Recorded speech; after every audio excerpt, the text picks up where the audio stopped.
Friday night was supposed to be simple.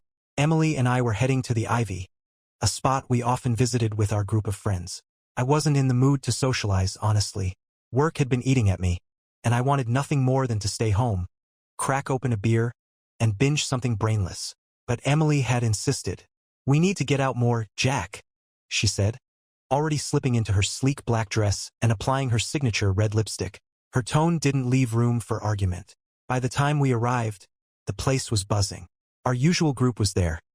Chloe, Emily's best friend, always overly dramatic, Jason, the loud joker, and a few others who floated in and out of the circle. Emily, as usual, stole the spotlight. She glided through conversations, laughing and leaning in just a bit too close to people. She was magnetic. She knew it. I tried to join in, but it was like I was invisible. Every joke I made landed flat. Every time I tried to start a conversation, Emily would cut in with something sharper, something that would pull the attention back to her. It wasn't unusual for her to dominate the room, but tonight it felt different. Her laughter was louder, her touches lingered longer, and her eyes, they didn't land on me once. Halfway through the night, I noticed her phone. It sat face down on the table, buzzing intermittently. Each time, Emily would glance at it and smile. A smile I hadn't seen directed at me in months. She didn't pick it up, though. Just let it buzz like she was savoring some private joke. "Who keeps texting you?" I asked, trying to sound casual. Emily didn't even look up. "Work stuff. At this hour?" She finally glanced at me, her eyes cold and dismissive. "It's a campaign. Deadlines don't clock out, Jack. Can we not?" I let it drop, but something twisted in my gut. Then came the toast. Emily stood abruptly, clinking her glass with a spoon. Everyone turned toward her, expecting a funny story or one of her usual sharp-witted roasts. Instead, she raised her glass and said, "To Jack, the man who, well, honestly, puts up with more than anyone should. Cheers to patience." The room fell silent for a beat before Jason broke it with a forced laugh. The others followed, but I wasn't laughing. I was frozen. Her words weren't playful. They were pointed, dripping with some inside joke I wasn't privy to. I wanted to call her out right then and there, but the room was watching, waiting for my reaction. So, I plastered on a thin smile and raised my glass. Inside, I felt like I'd been slapped. When she finally sat down, I leaned in close. What the hell was that about? She didn't even flinch. "Relax, Jack. It's a joke. You need to lighten up. Humiliating me in front of our friends is a joke?" Before she could answer, her phone buzzed again. She grabbed it this time, her thumb moving quickly across the screen as she typed. "I need some air," I muttered, standing abruptly. I walked outside into the cool night, the murmur of the bar fading as I stepped further away. My mind was racing. Was I overreacting? Maybe I was just being paranoid. But that toast, it wasn't normal. Before I could piece my thoughts together, my phone vibrated in my pocket. A message from Emily. "Are you okay? You know I love you, right?" I stared at the screen, my pulse quickening. The words were hollow, wrong, like she was trying to placate me instead of actually caring. And for the first time, I didn't reply. Something was happening, something she wasn't telling me, and I was going to find out what it was. After Emily's half-hearted text, I walked back into the bar. The air inside felt different now, like a room where everyone knew a secret except me. Emily was back at the table, her phone conspicuously absent. She was deep in conversation with Chloe, who kept glancing at me with an odd mix of amusement and pity. Whatever they were talking about, I wasn't supposed to hear it. Jason flagged me down with a wave. "Jack, man, grab another drink. You look like you've seen a ghost." I forced a chuckle and waved him off, heading straight to the bar. I ordered a whiskey, something to steel my nerves, and kept my eyes on Emily. Her laugh carried over the crowd, sharp and pointed. It wasn't for me. I wasn't sure what I was looking for. Maybe a crack in her facade, a slip that would explain why everything suddenly felt so off. And then I saw it. Chloe slid Emily's phone across the table. Emily looked at it for a split second, then quickly turned it face down again, biting her lip as if to stifle a smile. I couldn't take it anymore. I walked over, my heart pounding, and leaned in. "We're leaving. Now." Emily looked up, her expression blank. "We just got here. Don't be such a buzzkill." Chloe smirked, sipping her drink. "Oh, come on, Jack. Let her have some fun. She's been working so hard lately." That pushed me over the edge. "Emily, let's go. Or I will." She rolled her eyes, tossing her napkin onto the table. Fine, if it's that important to you. We left without saying goodbye to anyone, her heels clicking sharply against the pavement as we walked to the car. The silence between us was suffocating. When we got in, she crossed her arms, staring out the window like a scolded teenager. What the hell is going on, Emily? I finally said. She turned to me, her eyes narrowing. What are you talking about? Don't play dumb. The toast, the texts, the way you've been acting for weeks. What's going on? Her lips curled into a smile. A cruel one. God, Jack, you're so paranoid. Not everything is about you, you know? I gripped the steering wheel, my knuckles white. Then what is it about? Because it sure as hell feels like you're hiding something. She didn't answer. Instead, she turned her head back to the window, dismissing me entirely. I clenched my teeth and started the car. When we got home, Emily went straight to the bathroom, locking the door behind her. I stood in the living room, staring at her purse, which she tossed carelessly onto the couch.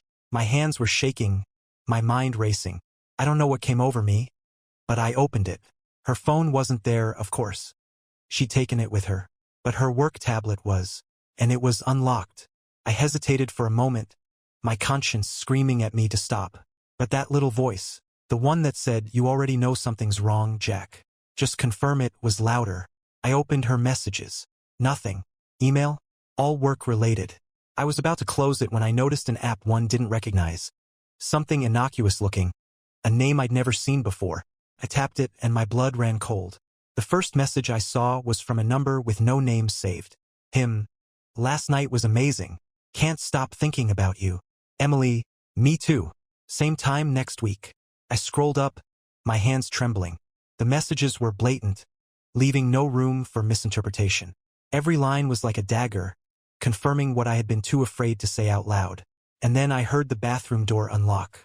Emily walked into the living room, drying her hands on a towel, and froze when she saw me holding her tablet.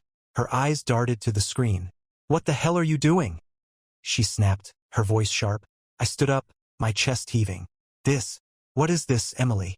I held the tablet out, the messages glaring back at her. Her expression flickered, just for a moment, before settling into something cold, detached. She crossed her arms, her lip curling into that same cruel smile. "Are you seriously going through my stuff now? God, Jack, you're pathetic. Don't you dare turn this on me," I growled. "You've been lying to me. For how long, Emily? Weeks? Months?" Her silence was deafening.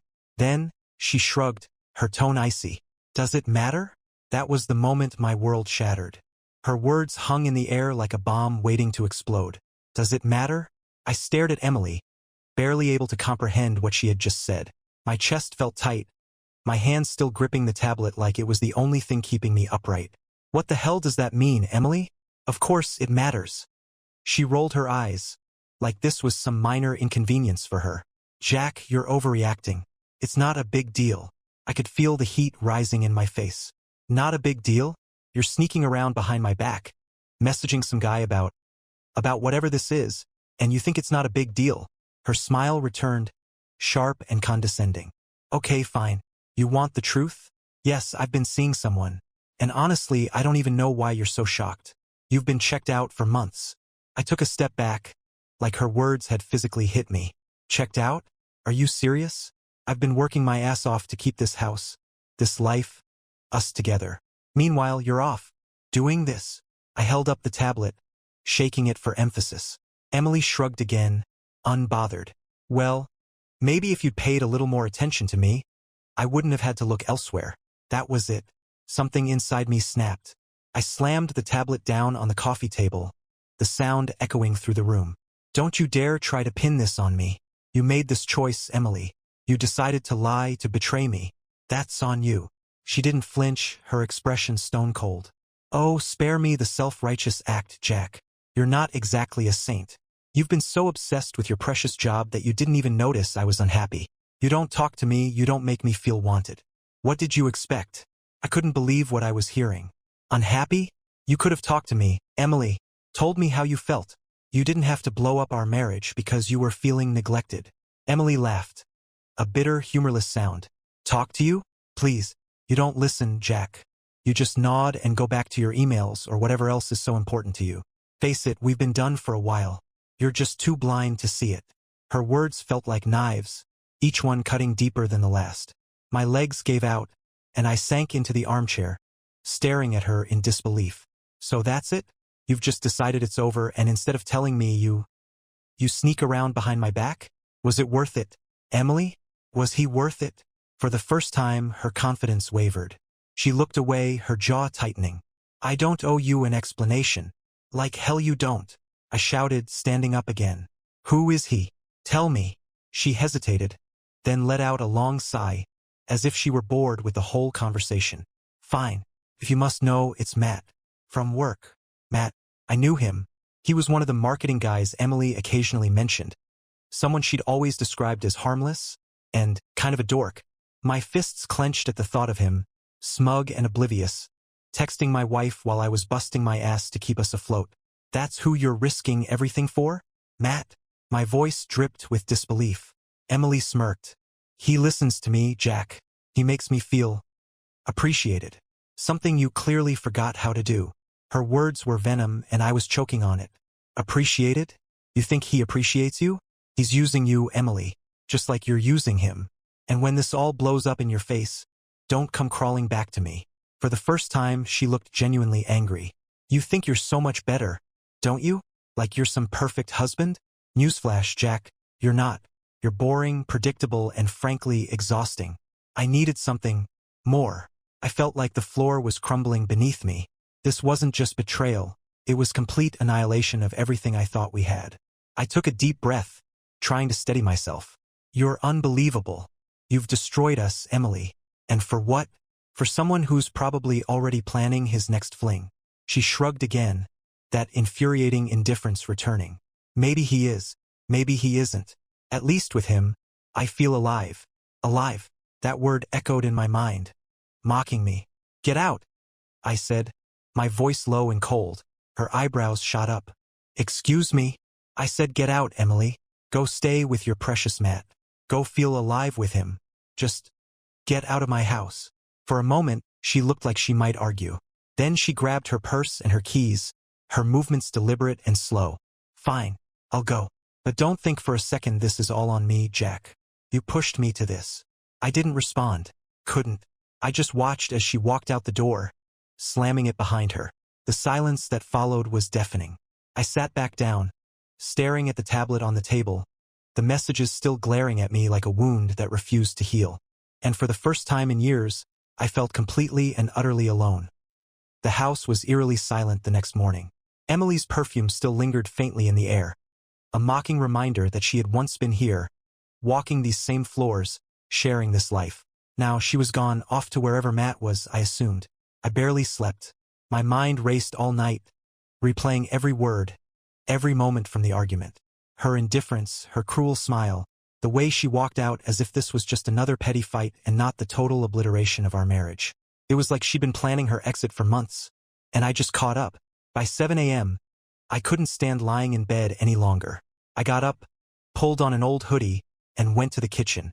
The coffee pot sputtered weakly as it brewed, and I stared blankly at it, my thoughts looping. Was I truly that blind? Had I missed all the signs? Or had Emily just gotten that good at lying? Then my phone buzzed. I grabbed it instinctively, hoping for, I don't even know what, an apology, a shred of guilt? Instead, it was a text from Jason. Jason, dude, are you okay?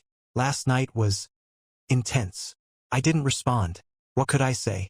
Instead, I scrolled through my contacts, stopping on Chloe's name. Something about her smug little smile at the bar stuck with me. She knew. She had to.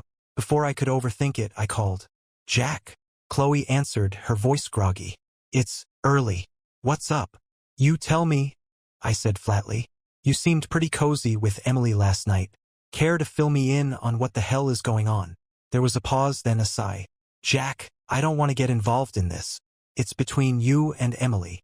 Don't pull that crap, Chloe. You've been her best friend for years. You knew about Matt, didn't you? Another pause, longer this time. Then, look, Emily told me some things in confidence.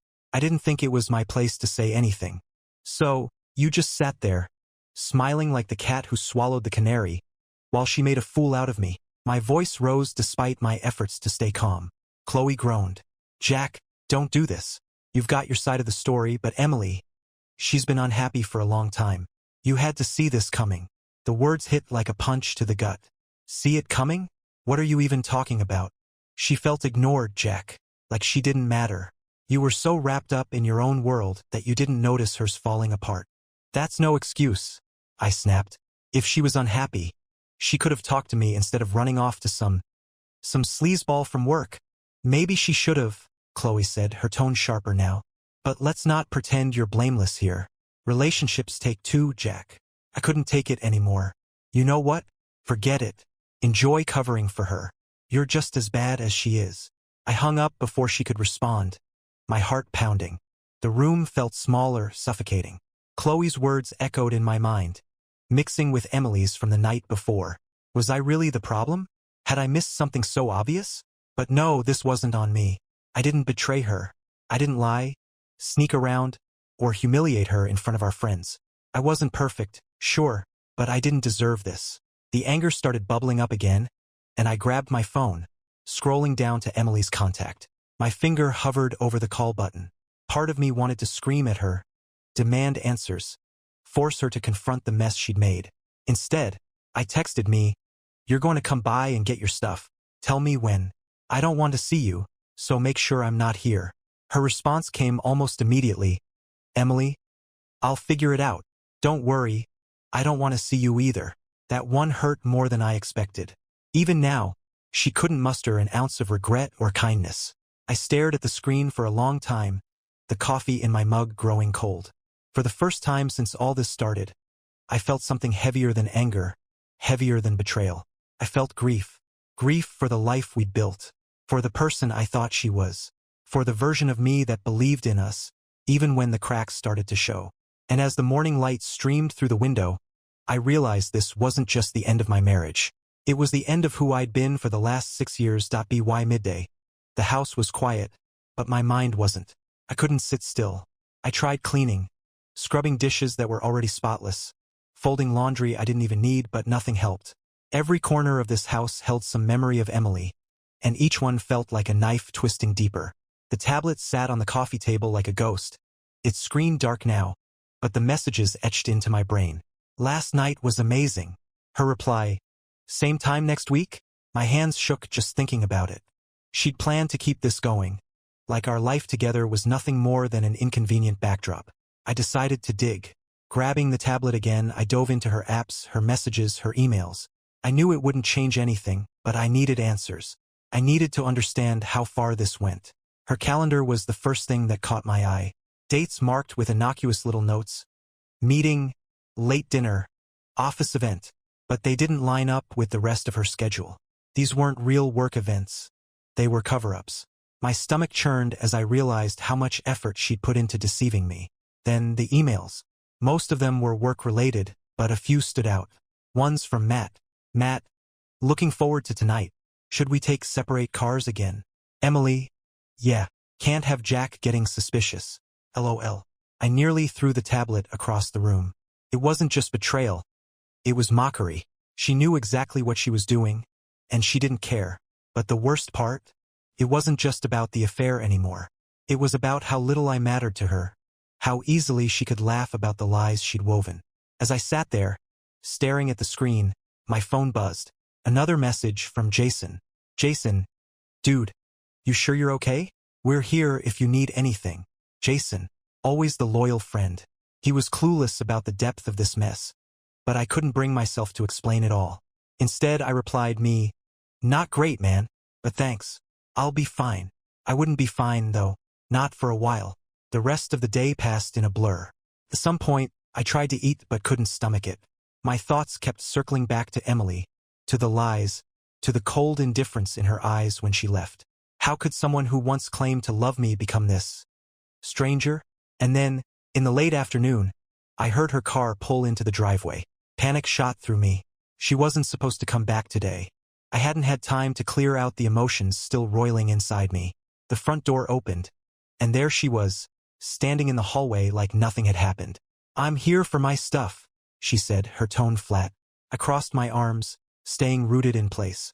You couldn't have called first? Her eyes flicked to me, a flash of irritation crossing her face. I didn't think I needed your permission, Jack. You didn't, I said coldly. But a heads up would have been nice. You made it pretty clear you don't want to see me. Remember? Emily shrugged, stepping past me toward the bedroom. I'll be quick. I followed her, keeping my distance but unable to stop myself from watching her every move. She grabbed clothes from the closet, her hands mechanical, her expression unreadable. As she packed, I couldn't help myself. So, that's it? No explanation, no apology? Just packing up like this is some casual breakup? She paused, a dress in her hands, and looked at me. What do you want me to say, Jack? That I'm sorry? That I regret it? Because I don't. I did what I had to do. What you had to do? I nearly laughed, though there was no humor in it. You mean lying to me, humiliating me, throwing our life away for what? A fling? Emily's eyes narrowed. You don't get it, do you? This wasn't about Matt. It was about me finally realizing I deserved to be happy. And you? You were never going to make me happy. Her words hit like a sledgehammer, knocking the air out of me. You think this makes you happy? Sneaking around, lying, destroying everything we built together. She turned away, throwing the dress into her suitcase. I didn't come here to fight. Just let me pack and leave. I stood there, shaking with anger and disbelief. You're a coward, Emily. You didn't do what you had to do. You took the easy way out. Instead of fixing things, you ran. And the worst part? You don't even care. For the first time, I saw something crack in her expression. Something like guilt, though she quickly buried it. Believe what you want, Jack. But I'm done explaining myself to you. And just like that, she zipped up her suitcase, grabbed it, and walked out the door without another word. I didn't follow. I didn't yell. I didn't cry. I just stood there, frozen, listening to the sound of her car pulling out of the driveway and disappearing into the distance. It was over, really over. But in that moment, I realized something. I didn't just lose her. I lost the illusion of who she was. And maybe that was what hurt the most. The silence that followed Emily's departure wasn't peaceful. It was suffocating. The house felt like it had swallowed me whole. Everywhere I turned, there were reminders of her. Her favorite mug still on the counter, the throw blanket she always curled up and draped over the couch, the faint scent of her perfume still clinging to the bedroom curtains. I sat in the living room, staring at the empty space where her suitcase had been, my thoughts spiraling, anger mixed with grief, swirling together into something darker. How had I missed this? How had I been so blind to the cracks she claimed had been there all along? Her words kept playing on a loop in my head. You were never going to make me happy. I deserved to be happy. You pushed me to this. It was maddening. As if she were the victim in all of this. As if her betrayal was somehow justified because I wasn't enough. I needed an outlet. Anything to stop the thoughts from eating me alive. Without thinking, I grabbed my keys and headed out the door, the cold evening air hitting me like a slap. I drove aimlessly for a while, not caring where I ended up. The roads blurred together, the city lights smearing across the windshield. Eventually, I found myself parked outside a bar. Not the Ivy, thank God, but a small, dingy place I'd never been to before. Inside, the air was thick with smoke and the smell of stale beer. It wasn't exactly inviting, but that didn't matter. I ordered a whiskey and found a corner booth, keeping my head down. As the drink burned its way down my throat, I pulled out my phone. Against my better judgment, I opened Emily's social media. She hadn't posted anything yet. No cryptic quotes. No carefully curated photos of her new life. But that didn't mean she wasn't out there somewhere, already crafting the perfect narrative for herself. Then a thought struck me. Matt. I didn't even hesitate. I searched for his profile, and there he was, smug, smiling, the kind of guy who probably spent more time perfecting his hair than doing actual work. His posts were the usual mix of gym selfies, marketing conference snapshots, and cringeworthy motivational quotes. But as I scrolled, I noticed something. A post from last week, tagged at a restaurant I didn't recognize. The caption read, "Great night with even better company wineglass." And there it was, Emily's name, tagged in the comments, alongside a heart emoji. My grip on the glass tightened until I thought it might shatter. This wasn't some fleeting mistake. This was planned, deliberate. They weren't even trying to hide it anymore. "Rough night?" a voice said, pulling me out of my thoughts. I looked up to see the bartender, a middle-aged man with a weathered face, standing near my table. He nodded toward my nearly empty glass. You look like you could use another. I nodded, and he returned with a fresh pour. You want to talk about it? He asked, leaning against the booth. Normally, I would have brushed him off, but tonight I couldn't hold it in. My wife cheated on me, I said bluntly, with some guy from her office. He whistled low, shaking his head. That's tough, man. You confront her. Oh, I did, I said, the bitterness in my voice unmistakable. She didn't even deny it. Acted like it was my fault. Like I drove her to it. The bartender frowned, his expression hardening. People like that, they don't know how to take responsibility. Easier to blame someone else. I nodded, grateful for his words even though they didn't dull the ache. I don't know what to do now. She's gone. But it doesn't feel like it's over. He tapped the edge of the table thoughtfully. It won't feel over until you decide it is. People like her? They'll drag you down if you let them. Don't give her that power. His words lingered as I finished my drink, and for the first time that night, I felt a flicker of clarity. Emily had taken so much from me. My trust, my peace, my sense of stability. But she wasn't going to take my future. I left the bar with a resolve I hadn't felt before. There were still battles ahead. Divorce papers, splitting up our lives, facing the inevitable questions from friends and family. But one thing was certain. Emily had made her choice. Now it was my turn to make mine. I was done being a casualty in her story. The next morning, I woke up to the kind of clarity that only comes after hitting rock bottom. Emily's words still stung, but something had shifted. She wasn't here to manipulate the narrative anymore, to twist my guilt and insecurities into something she could use. This was my story now, and I had decisions to make. The first call I made was to a lawyer. I need to start the divorce process, I said, the words tasting bitter but necessary. The lawyer, a no-nonsense woman named Claire, asked for the details. I told her everything: Emily's affair, her cold dismissal of our marriage, and her complete lack of remorse. Claire didn't flinch. She'd clearly heard worse, but her calm professionalism was exactly what I needed. Gather any documents you have, she said. Bank statements, joint accounts, property deeds, anything that ties the two of you together financially. And if you have evidence of her infidelity, that could help with negotiations. The evidence. Those texts from Matt, the messages on her tablet, they were more than enough. Part of me hesitated, wondering if it was too cruel to use them against her. But then I remembered her laughing at my expense, dismissing me as a footnote in her pursuit of happiness. I wasn't going to play fair. Not anymore. With Claire's guidance, I spent the next few hours digging through every shared document, every email, every file that connected Emily and me. It felt clinical, like dissecting the corpse of our relationship. But it also felt empowering. For the first time in weeks, I was taking control. Then, the second strike. I texted Jason. Need to talk. Can we meet? Jason. Of course. My place in an hour. An hour later, I was sitting on Jason's couch, spilling everything. He listened quietly, his usual joking demeanor replaced with a rare seriousness. Man, he said when I finished. I had no idea it was that bad. Emily, she really did that to you? Yeah, I said, staring at the floor. And she didn't even care. She left like it was just another day. Jason leaned back, running a hand through his hair. That's cold, Jack. Really cold. But you know what? You're handling it better than I would have. I'd have lost it. I managed a weak smile. Oh, don't worry.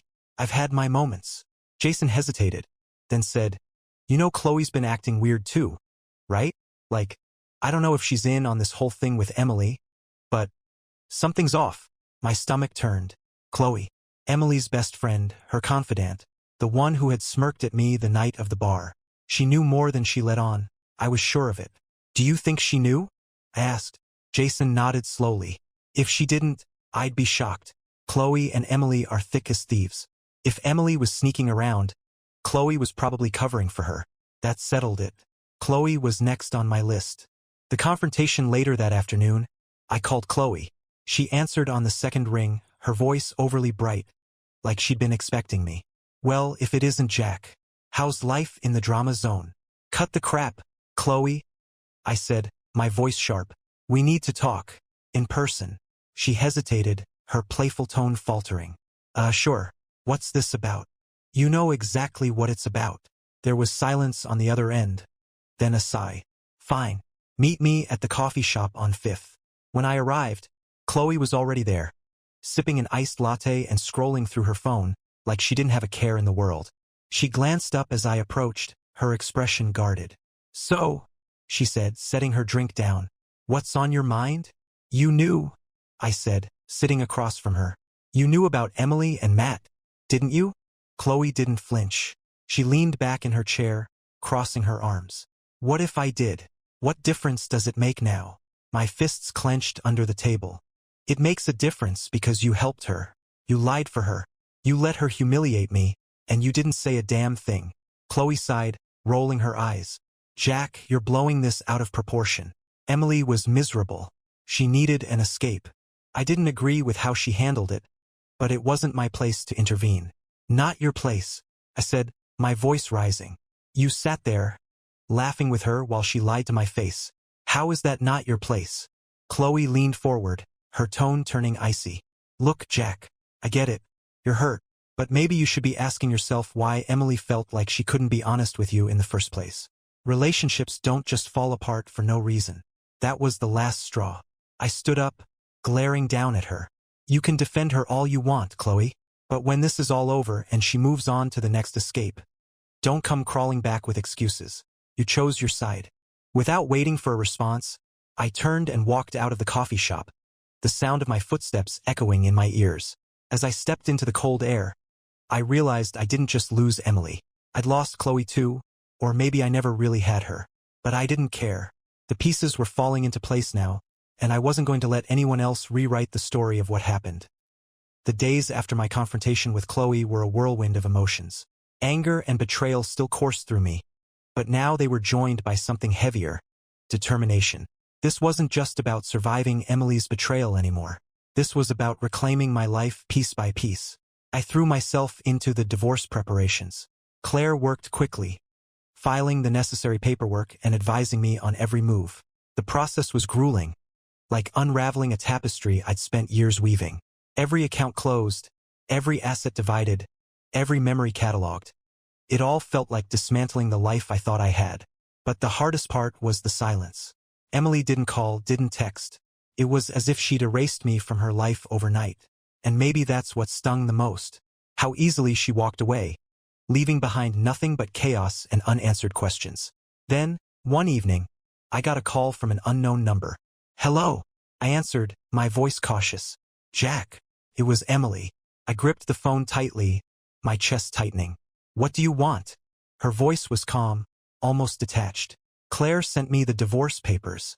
I just wanted to let you know I'll be signing them. No need to drag this out." Her tone was so cold, so transactional. It sent a fresh wave of anger through me. "That's it? No explanation, no apology. Just a quick signature, and you're done." She sighed, the sound heavy with impatience. "What do you want me to say, Jack? That I'm sorry? That I regret what happened? I don't. This was inevitable." "Inevitable?" I repeated, my voice shaking. "You cheated on me, Emily. You lied to my face for months. And now you're acting like this was some natural progression? Like I deserved it." There was a long pause. Then, "I didn't call to fight. I called to make this easier. You want your closure? Fine. I'm signing the papers. End of story." "Closure?" I laughed bitterly. "You think signing a piece of paper gives me closure?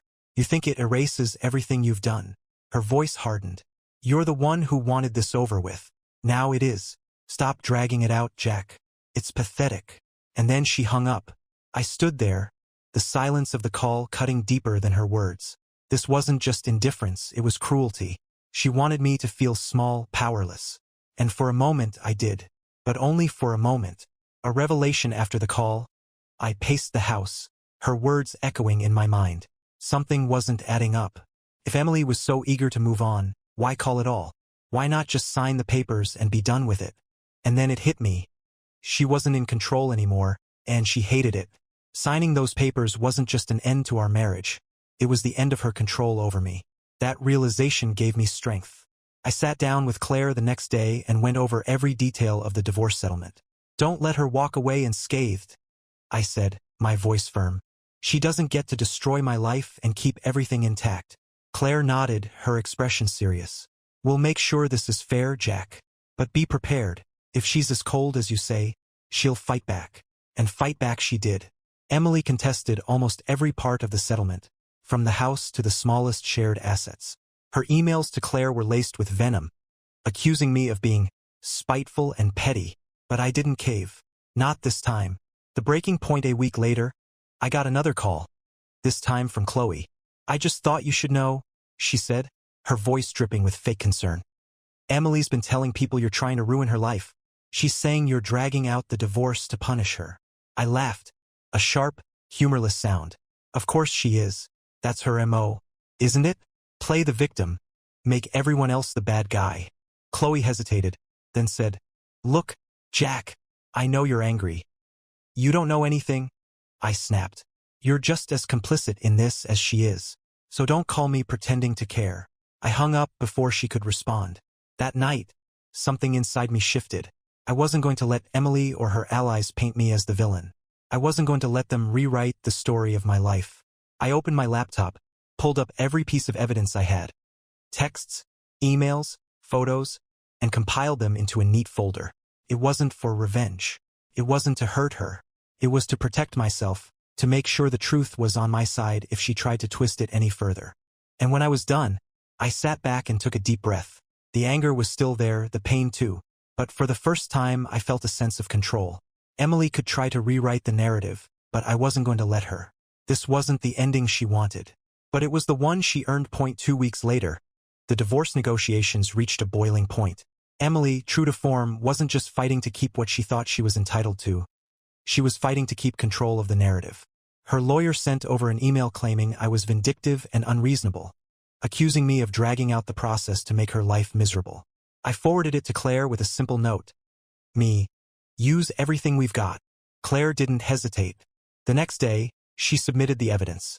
Screenshots of Emily's messages with Matt, the calendar entries that didn't match her work schedule, and even the financial records showing she'd spent our joint savings on what I could only assume were their little getaways. By the end of the week, Emily's tone shifted. Her lawyer emailed a counterproposal, one that was notably less aggressive. Claire smirked as she read it aloud. "Looks like someone's had a change of heart." But I wasn't satisfied yet. This wasn't just about money or assets anymore. It was about truth. The dinner party bombshell that Friday, Jason and a few friends invited me over for dinner. They said it was to take my mind off things. But I knew they were also curious about the drama. It didn't matter. I needed a night out, even if the thought of facing everyone felt exhausting. When I arrived, Jason greeted me with his usual bear hug. "Good to see you, man. You're looking better. More alive."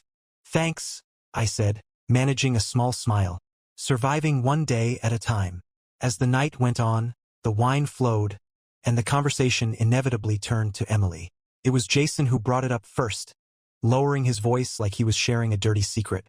"So, Chloe's been running her mouth," he said, glancing at me. "Apparently, Emily's been telling people you're out for blood." "Let her," I said, leaning back in my chair. "She's got nothing left to stand on." Jason raised an eyebrow. "You seem calm about this."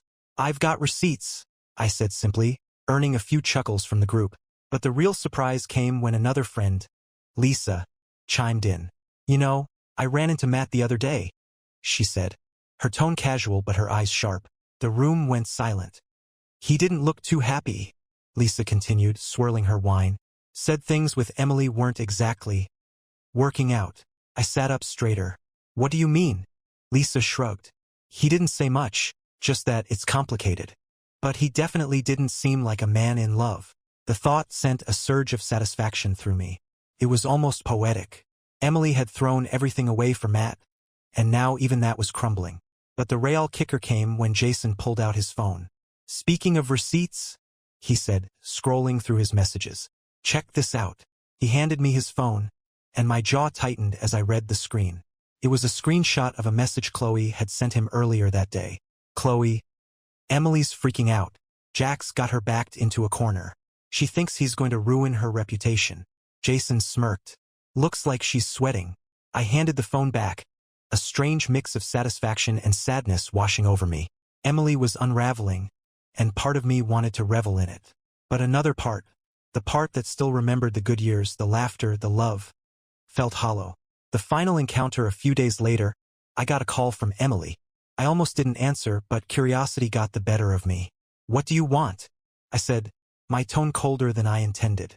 Her voice was uncharacteristically soft. "Jack, can we talk? In person." "Why?" I asked, suspicion lacing my words.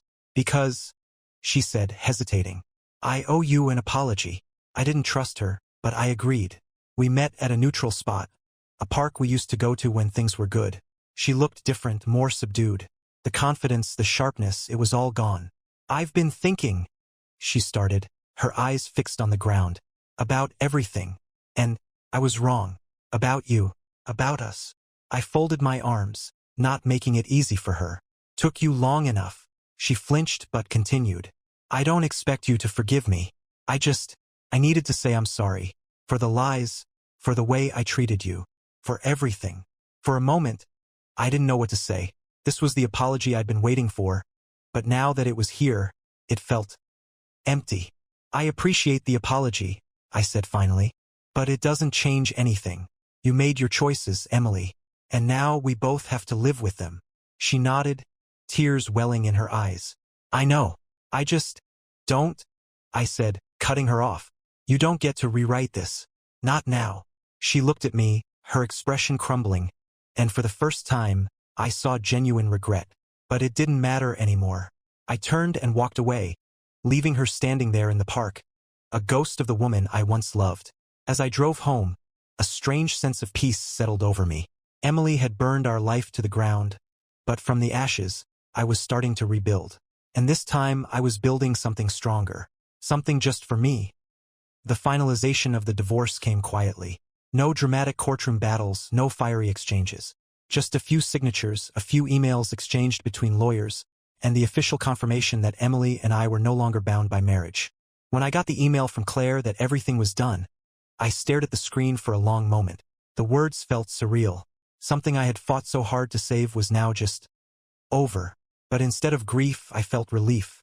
The weight I had carried for months, years, really was finally gone. Cutting ties, the first thing I did was clear the house. I packed up every trace of Emily. Her clothes she hadn't bothered to collect, her trinkets, even the framed photos I hadn't been able to bring myself to look at. By the end of the day, the house felt emptier, but it also felt like mine for the first time. I donated most of her things, but one box remained in the corner of the garage, taped shut and labeled with her name. If she wanted it, she could come get it. If not, it would stay there until I figured out what to do with it, or forgot about it entirely. Then I focused on myself. I started hitting the gym again, something I hadn't done in years. At first, it was just a way to burn off the anger and frustration, but soon it became something more. I started feeling stronger, not just physically but mentally. Each weight lifted felt like a small victory, each mile on the treadmill a step away from the man I had been with her. I also reconnected with old friends, people I had neglected during my marriage. Jason, true to his word, stuck by me, dragging me out to social events and making sure I didn't wallow for too long. "See," he said one night over beers. "Told you there's life after Emily." "Yeah," I said, smiling for the first time in what felt like forever. "You were right." The unexpected message one evening, a few weeks after the divorce was finalized. My phone buzzed with a message from an unknown number. Unknown, "Jack, it's Matt. Can we talk?" I stared at the screen, my mind racing. Of all the people I expected to hear from, Matt was at the bottom of the list. Against my better judgment, I replied, "Me? What could you possibly have to say to me? Matt, please, I just need 5 minutes." Curiosity won out. I agreed to meet him at a nearby coffee shop, not knowing what to expect. When I arrived, Matt was already there, looking far less smug than I remembered. His shoulders were slumped, his face pale. He looked defeated. "Thanks for coming," he said as I sat down. "Make it quick," I replied, crossing my arms. He nodded, rubbing the back of his neck nervously. I wanted to say I'm sorry for everything. I didn't know Emily was married at first, and when I found out, I should have walked away, but I didn't. I didn't say anything, letting the silence press on him. "She lied to me too, you know," he continued, his voice bitter. "Made me think you were this horrible husband, that she was trapped in this miserable marriage. I believed her because I wanted to." My jaw tightened, but I stayed quiet. "And now," he said, letting out a hollow laugh, "now I see who she really is. She's already moved on to someone else. Left me just like she left you. It was vindicating to hear, but I didn't let it show. What did you expect, Matt? That she'd cheat with you but never cheat on you? He flinched, the truth hitting harder than I expected. I guess I deserve that, he said quietly. Yeah, I said, standing up. You did. But it's not my job to forgive you. That's your problem, not mine. I walked out, leaving him sitting there, a shadow of the man who had helped destroy my marriage. Looking forward that night, I sat on my porch, watching the sun set over the horizon. For the first time in months, I felt like I could breathe. The anger, the bitterness, it was still there, but it didn't control me anymore. Emily was gone. The life we'd built was gone. But I was still here, and for the first time that felt like enough. I didn't have all the answers yet. I didn't know what my next steps would be. But I knew one thing for sure. I wasn't the same man who had stood by while Emily tore my life apart. I was stronger now, wiser, and ready to rebuild. This wasn't the ending I had wanted, but it was the one I needed. And as I watched the last rays of sunlight fade, I realized something else. The best parts of my story were still ahead of me.